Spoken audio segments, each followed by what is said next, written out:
Hello and welcome to SKB Shorts. Rajasthan Royals గురించి మనం మాట్లాడుకోవాలి అంటే కనుక ఆక్షన్లో వాళ్ళకి పెద్దగా వెసులుబాటు అనేది లేకుండా ఉండింది. One of the teams with the least prize money అని చెప్పుకోవాలి వాళ్ళకి. అండ్ అందులో వాళ్ళు ఏం చేశారనేదే is a topic of discussion.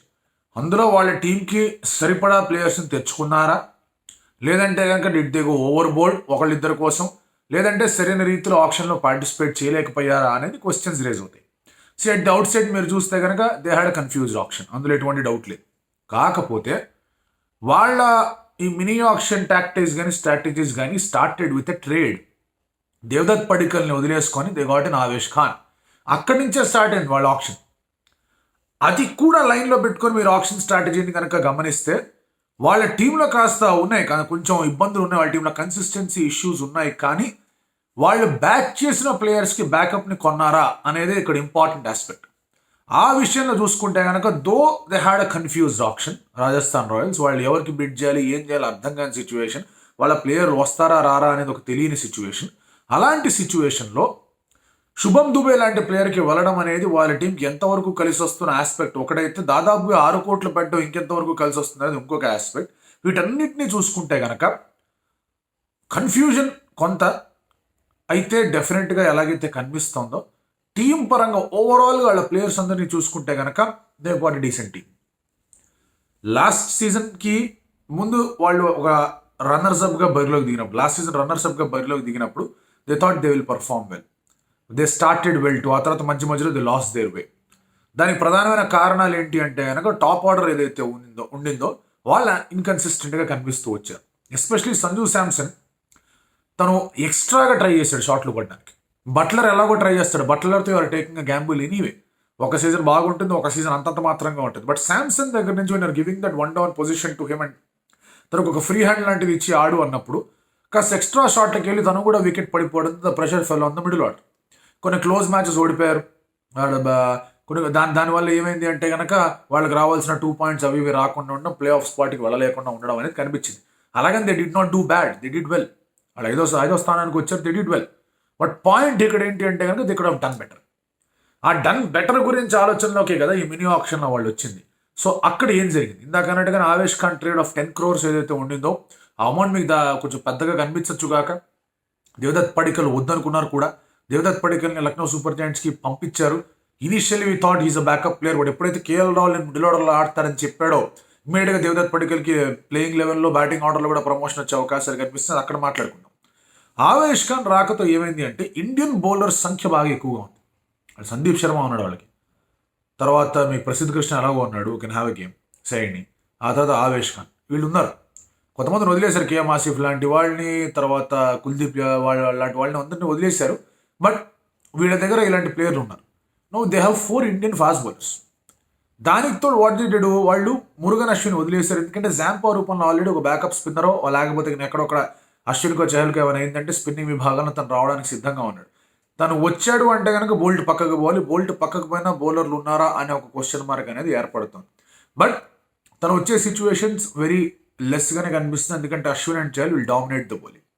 So bowling పరంగా they did not have any problem. వాడు అనుకున్నదల్లా ఒబెద్ మకాయ్ లాంటి ప్లేయర్ని వదిలేసుకున్నారు. ఒకవేళ బోల్ట్కి ఏదైనా అయిందంటే ఒక ఫారెన్ బ్యాకప్ ఉండడం నెసెసరీ కదా అనుకున్నారు. నాందిర్ బర్గర్ అదే రోజున 3 వికెట్లు తీశాడు. సెకండ్ ఓడిఐ నడిచింది ఇండియా సౌత్ ఆఫ్రికాది. అదే రోజున 3 వికెట్లు తీశాడు. అక్కడే తను కొనుగోలు చేశారు, టక్కని తీసేసుకొని టీంలో పెట్టుకున్నారు. ఐ థింక్ ఈ ఆప్షన్ మొత్తంలో కూడా వాళ్ళకి ది ప్రాఫిటబుల్ బై ఏదైనా ఉందంటే కనుక నాందిర్ బర్గర్ చాలా అద్భుతమైన backup, youngster and rising up the ranks. మంచి పేస్తో వేయగలడు, స్వింగ్ తిప్పగలడు, తర్వాత మీకు బాల్ బౌన్స్ కూడా చేయగలడు. So very very good bye నా దృష్టిలో. ఆ తర్వాత ఇంకోటి ఏం చేశారు, ఒక బట్లర్కి ఒక బ్యాకప్గా టామ్ కోలర్ని తెచ్చుకున్నారు. అది కూడా చాలా చాలా తక్కువ దీనికి తీసుకొచ్చారు. అన్నిట్లో బాగా ఆడుతున్నాడు, across all the formats is playing well. T10లు కానివ్వండి, T20లు కానివ్వండి, ఎక్కడ దేశవాళ్ళలో ఎక్కడ లీగల్ జరిగినా కూడా ఇతని మీద చాలా గట్టిగా మ్యాగ్నిఫైయింగ్ గ్లాస్ పెట్టి మరీ ఫోకస్ చేస్తున్నారు. Straight away into the team వస్తాడా అనే క్వశ్చన్ వచ్చినా కూడా if Buttler gets injured this guy gets a place, అందులో డౌట్ లేదు. లైక్ ఫర్ లైక్ రీప్లేస్మెంట్ అనే చెప్పాలి. అఫ్ కోర్స్ బట్లర్ సాధించగలడా అంటే డెఫినెట్లీ నో, సాధించాడంటే డెఫినెట్లీ నో, సాధించగలడా అనేది we'll have to wait and see.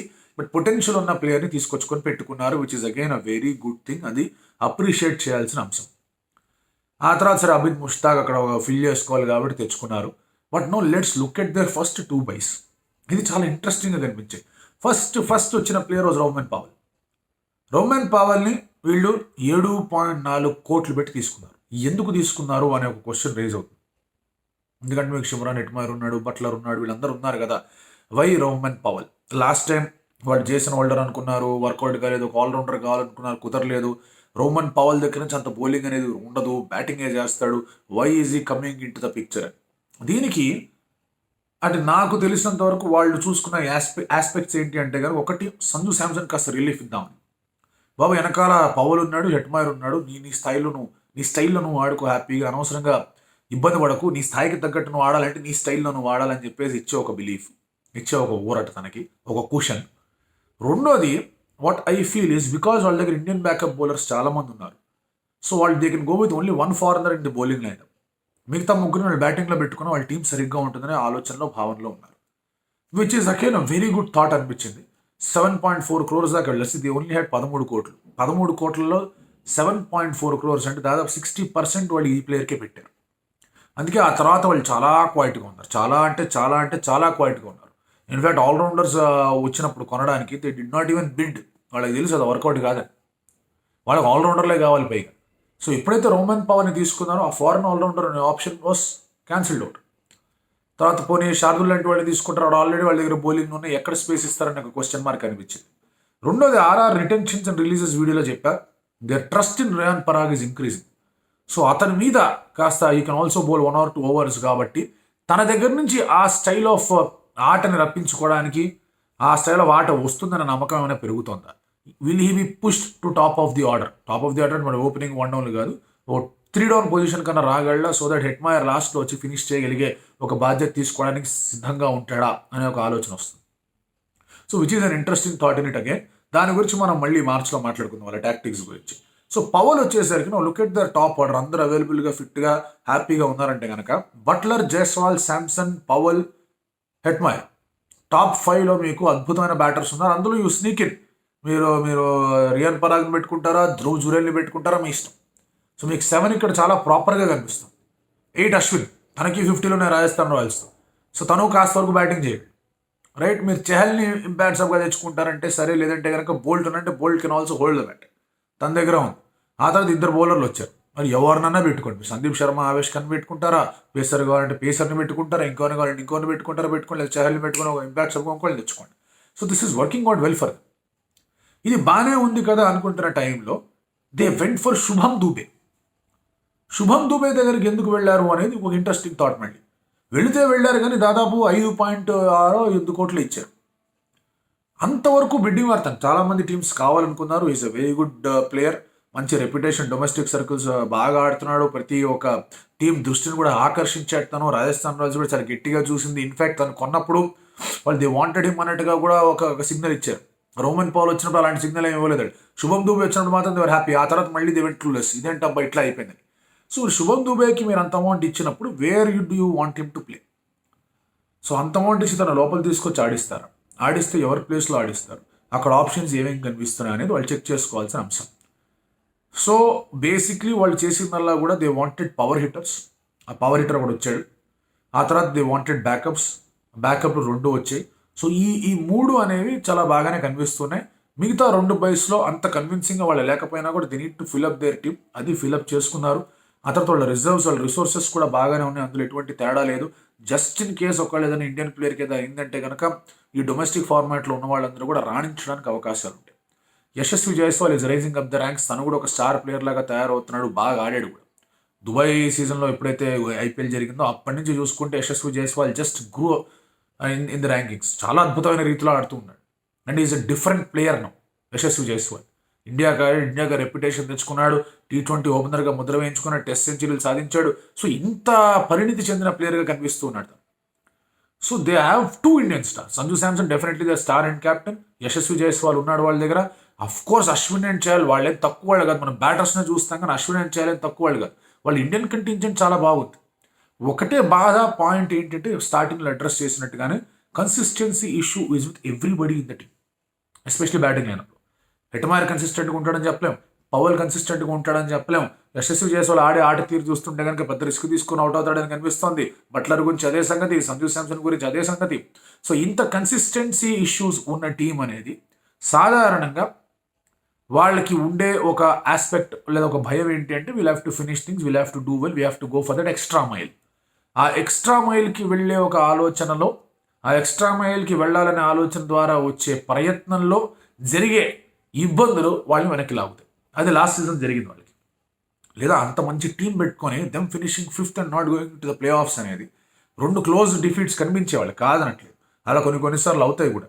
But అవేవి ఏదో అంటే వాళ్ళ వాళ్ళ కంట్రోల్లో లేని డిఫీట్స్ కావాలి. It was very much in there control and they could not do much about it అనేది అక్కడ కనిపించిన ఒక అంశం. సో దాన్ని అడ్రస్ చేసుకునే విధంగా ఏం చేశారు అనేది మాత్రం ఉంది. ఈ stills they were confused. Especially మీరు శుభం దుబే తీసుకున్న తర్వాత దే గాట్ కన్ఫ్యూజ్డ్.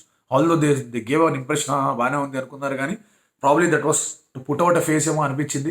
బట్ ఒకసారి టీం వచ్చిన తర్వాత మళ్ళీ మొత్తం టీం అంతా చూస్తే they will feel okay fine, they have a good team. So ఎప్పుడైతే ఒక టీం మినీ ఆక్షన్లో అతి తక్కువ బడ్జెట్తో బరిలోకి దిగుతుందో ఆ టీం ఉన్న మెంబర్స్ మీద చాలా నమ్మకం పెట్టే దిగిందని చెప్పాలి. చాలా అతిపెద్ద నమ్మకం పెట్టే దిగింది. పెద్ద చేంజ్ లక్కర్లేదు వాళ్ళకి, అలా అలా ఎత్తుకొని వచ్చేయాలి అని చెప్పేసి అనుకుంటారు. ఆ ఆస్పెక్ట్లో ఆర్ఆర్ డిడ్ వెల్ అండ్ ఆ ఆస్పెక్ట్లో in fact Mumbai Indians also did well. వాళ్ళు కూడా దే వెంట్ ఫర్ ప్లేయర్స్ కాదనట్లేదు, కానీ they realize their budget constraints and అందులో బాగానే లాక్కొచ్చారు. ఆర్ఆర్ ప్లేయర్లు తీసుకునే విధానంలో మనం పెద్దగా ఇది సూపర్ బై అది సూపర్ బై అని చెప్పడానికి లేదు, కానీ ఇందాక అన్నట్టుగానే టామ్ కోలర్ కానీ లేదా ఆంద్రే బర్గర్ కానీ they have been very good buys for them. So వీళ్ళందరినీ సమకూర్చుకొని ఎట్లా ఆడతారు అనేది ఇంపార్టెంట్. ఓవర్సీస్ ప్లేయర్స్ ఎక్కువగానే ఉన్నారు. మీకు కళ్ళు మూసుకొని ఓవర్సీస్ ప్లేయర్లు ఎవరు ఉంటారు అని మాట్లాడితే కనుక బట్లర్, బోల్ట్, ఆ తర్వాత మీకు హెట్మైర్ కనిపిస్తున్నాడు, ఇమీడియట్గా కనిపించేటి వాళ్ళు అలాగే ఉన్నారు కాబట్టి now Powell will add on to it. So వాళ్ళ ఆల్రౌండర్ ఆస్పెక్ట్ ప్రాబ్లం అనేది ఏదైతే వాళ్ళ దగ్గర ఉండిందో that is still there. But వాళ్ళు ఊరట చెందే ఆస్పెక్ట్ ఏంటంటే 8, 9, 10, 11 అండ్ అలాగే ఇంపాక్ట్ ప్లేయర్ 2లో దే గాట్ గుడ్ 5 బౌలర్స్. మంచి 5 బౌలర్స్ వెళ్ళి లాస్ట్ టైం కూడా they mostly they stuck to 5 bowling options only, which is a bad thing. But వాళ్ళ దగ్గర మంచి 5 బౌలర్స్ ఉన్నారన్న నమ్మకం వాళ్ళకు ఉంది. అండ్ ఇందాక అన్నట్టుగానే రియాన్ పరాగ్ లాంటి వాళ్ళు కూడా కాస్త బౌలింగ్ చేసే అవకాశాలు 1 or 2 ఓవర్స్ వేసేసి ఆ ఈజీ ఓవర్స్ వేసి రప్పించుకునే ఛాన్సులు కూడా తీసుకోవాలి. ఆ ఆల్రౌండర్కి వెళ్ళకపోవడం అనేది it is a confusing kind of a thing. వాళ్ళకి అందులో ఎటువంటి డౌట్ లేదు. They should have Shubham Dubey కాకుండా they should have bid higher for Shardul Thakur అనిపించింది. ఎందుకంటే he would have filled the purpose. ఒకవేళ తను కూడా ఒక 7లో బ్యాటింగ్ చేయగలిగే సత్తా ఉన్న బ్యాటర్ అయితే ఇంత పెద్ద హెవీ హీటర్స్ తర్వాత 7, 8, 9 ఉంటే బాగా. ఇన్ఫాక్ట్ రియాన్ పరాగ్, శార్దుల్ ఠాకూర్, అశ్విన్ ఉంటే బాగుండేది. Or like that kind of ప్లేయర్ని తీసుకున్నా బాగుండేది. ఎందుకంటే ఫారెన్ ఆల్రౌండర్స్ ఎవరు అంత తక్కువ అమౌంట్కి రారు, వాళ్ళు చాలా పెద్ద అమౌంట్లకి వెళ్తారు. అండ్ ఇండియాలో ఆల్రౌండర్స్ పెద్దగా లేరు. So that is an issue that they had. దాన్ని వాళ్ళు అడ్రస్ చేసుకోలేదు. బట్ మళ్ళీ ఆ ఇంపాక్ట్ రూల్ అనేది వాళ్ళకి హెల్ప్ చేయాలి. మళ్ళీ one of the major concerns was to hold Sanju Samson and make him play for a longer time. దానికి పవల్ లాంటి ఒక క్వశ్చన్ని తెచ్చుకున్నారు. జో రూట్ వెళ్ళిపోయాడు. జో రూట్ ప్లేస్లో పవల్ వచ్చాడు. Joe Root did not even make it to the 11. That's different story. Bowling అలాగే ఉంచారు, పెద్దగా మార్పులు ఏం జరగలేదు. లెటెస్ట్ సి వాళ్ళు డొమెస్టిక్ ప్లేయర్స్ ఏ విధంగా ఆడతారు, రియాన్ పరాగ్ మీద పెట్టిన నమ్మకం ఏ వరకు ఉంటుంది అనేది చూద్దాం. దాని గురించి మళ్ళీ మనం డీటెయిల్డ్గా వాళ్ళ ప్లేయింగ్ 11 ఎవరు, వాళ్ళు ఎవరుంటే బాగుంటుంది అనేది మార్చడం మాట్లాడదాం.